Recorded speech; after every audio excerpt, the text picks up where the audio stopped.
I'm going to talk about the next Nintendo Switch today. That's the plan. That's the plan for today. Come along with me. Welcome back to Wavelengths. It's still a show about video game news. I'm still Brendan Bigley. I feel like stuff about the next Nintendo console is starting to percolate in a way that is not just like rumors and hearsay, but is like official statements that we're hearing, both in court cases, but also like from the horse's mouth. In this case, like Nintendo is talking openly about the next Nintendo console in a way that I feel like they only do if it's imminent. A couple days ago, the president of Nintendo mentioned specifically that they're planning on making quote-unquote a smooth transition for customers from Nintendo Switch to whatever the next console is, which, A, is the kind of thing that Nintendo generally doesn't say. Usually Nintendo will not comment at all on when their next console is coming or that there even is a next console because they are so focused on like what's in market right now, what are we selling right now, and with the Switch in particular, it's like the Switch is selling gangbusters and is on its way to becoming the best-selling console of all time. Like right now, the Nintendo Switch is number 3 after the PlayStation 2 and the DS. And what I think is interesting about the PS2 and the DS is that both of them are consoles that had kind of revisions. You know, the PlayStation 2 came out and then there was the PS2 Slim, and that technically counts. Like that's technically still the PlayStation 2, which helps those numbers a lot. The Nintendo DS obviously went through a bunch of revisions with the Lite and then the DSi, which also both count as the Nintendo DS, quote unquote. And the Nintendo Switch, we have the Switch Lite, and the OLED Switch, and it would make a lot of sense if whatever they release next is still the Nintendo Switch. Can't you just see Nintendo really wanting to top themselves with the DS, but specifically unseat the PlayStation 2? Doesn't that seem like something that Nintendo in this era would really want to do? So this quote specifically that you're going to be able to keep your Nintendo account and carry it over to whatever this next thing is, I'm hoping that means backwards compatibility. You know, I'm hoping that means that I can log on to the eShop and re-download all of the games that I already have, maybe even use the cloud saves that I had on the old Switch on the new one. Like, that would be nice. There is also the argument to be made that if Nintendo is obviously a profit-driven company, they're a huge corporation, they made a lot of money just porting stuff from the Wii U over to the Switch. And like, yeah, most people didn't play that stuff on the Wii U because the Wii U didn't sell very well. But I wouldn't put it past Nintendo saying like, hey, did you like Metroid Dread? Now Metroid Dread Deluxe is out on the new Nintendo Switch, and it's in 4K or something. Hook us up with another $50, another $60, and you can play Metroid Dread again. Like that wouldn't surprise me too much. It would be really upsetting, and I think people would be pretty bummed out by that.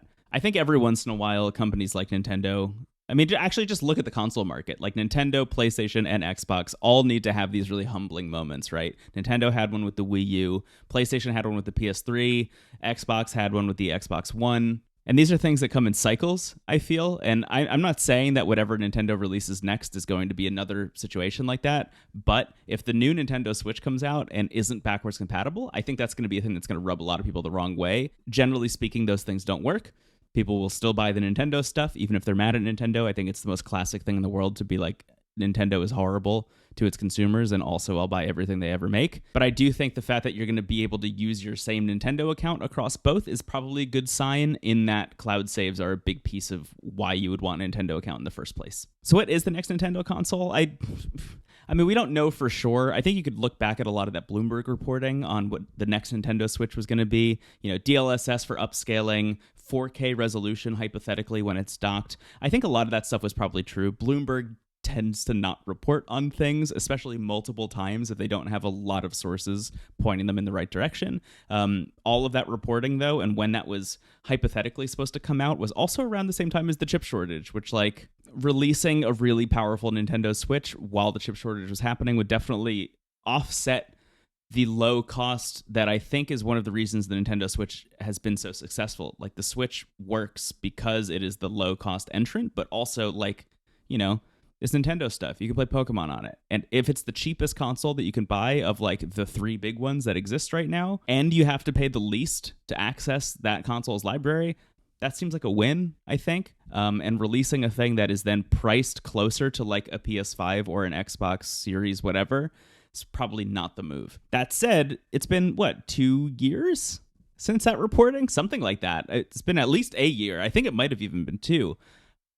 I could see that exact same console releasing soon and being much more successful and also much cheaper to make and manufacture. When it comes to the power, I think it's interesting. So, obviously the FTC is arguing with Microsoft in court right now about whether or not they can acquire Activision, which has meant that, executives from various companies, including Microsoft and Activision and Sony, have needed to take the stand. And one of the more interesting things to me was that Bobby Kotick, the CEO of Activision, who's not a good dude, took the stand specifically to talk about this deal where if the Microsoft acquisition of Activision went through, then Activision would continue to make Call of Duty games for both Sony platforms and Microsoft platforms, but also add Nintendo Switch to the mix. Like the Nintendo console, whatever it's going to be, would also have the latest Call of Duty game. And in discussing Call of Duty coming to Nintendo platforms, Kotick mentioned that whatever the next Nintendo thing is going to be is going to have power closer to the PS4 or the Xbox One, which I think is like a good middle ground. I don't know if it'll be like PS4 Pro level, but if you look at things like the Steam Deck or the ROG Ally or whatever, like playing pretty modern games right out of the box right now, when you think about taking a handheld like that and shrinking it down to something smaller, closer to the Switch size, you're going to have to definitely pare back a little bit of the power of that console. And if that lands around the PS4 and Xbox One era of like power, but I can have it handheld and the battery lasts like still a couple hours and I can dock it whenever I want, like that's kind of the dream still. For me, even like one of the Switch's best aspects, weirdly, are the ports from like the PS3 and Xbox 360 era. Like a lot of those games making their way onto the Switch have been like really fun. Dragon's Dogma is a game I talk about all the time, and like the fact that thing runs on the Switch is so fun, and there are so many games like that in the PS4 and Xbox One era that have been left behind as well. Xbox has obviously been very good about porting that stuff forward, or at least having backwards compatibility into the future with the Xbox Series stuff. Sony, not so much. For the most part, like if you have a PS5 with a disc drive, you can still play PS4 stuff, but there are a lot of games that were released in that era that I think will be really fun to have in handheld. But also, you play stuff on Nintendo Switch right now, and like there are some games I just wish looked a little bit better than they did. I think everyone feels that way. Even if you're like somebody who doesn't really care that much about graphics or frame rate, I'm one of those people, to be clear. You can still acknowledge that things like Pokemon Scarlet and Violet should have looked better than they do or performed better than they do. And all of that, I think, paints a pretty good picture for what the next Switch is going to be. Like, it'll probably be similar to the Switch, just better. Hopefully, like better internally at least. Maybe Nintendo will have some wild swing. Maybe they'll add a second screen to it, make it a DS. I don't know. But either way, I think if they continue down the path that they're on, they're just going to have another success on their hands. And that's a good place to be, to have almost like a slam dunk, just like ready to go, like an ace in the hole, just like that thing is going to come out and be successful. But also, again, Nintendo's known for taking some weird swings every once in a while. Like maybe they'll add something really bizarre to it that will turn people off. I hope not. I did ask on Twitter what people want from the next Nintendo console. Got a bunch of answers, which mainly came down to like people want the same form factor. People want better graphics. They want it to be more powerful. I think everyone kind of feels that way. The two things that really stand out to me, though, are backwards compatible, which again, like I'm hoping that that's what the implication is with the Nintendo account thing. But the other one is better Joy-Cons, which is the thing that I'm constantly thinking about. Like the Joy-Cons to me seem like the least utilized piece of the Switch.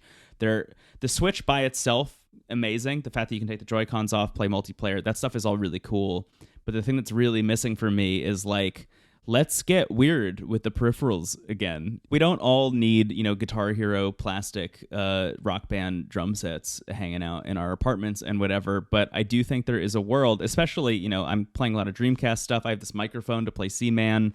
I could plug a keyboard in here or whatever. Like, I just miss stuff like that. Like, honestly, playing Seaman for the past like week has been really eye-opening in terms of what the Switch should be capable of.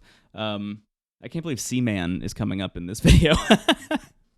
The other request that stood out to me that a couple people made was something closer to Street Pass, and like, man, I really feel that.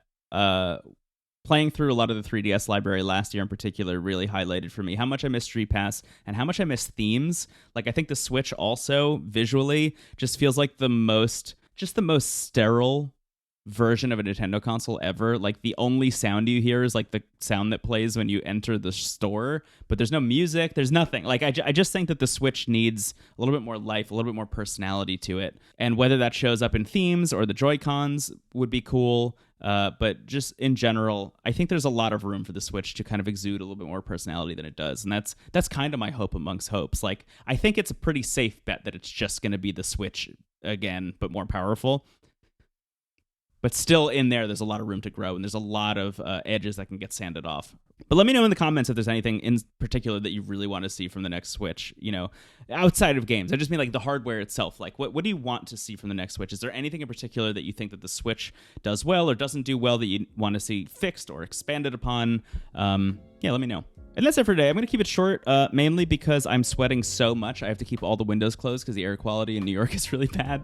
And I also can't turn the air conditioner on, and I have the door closed so I can record here with no background noise.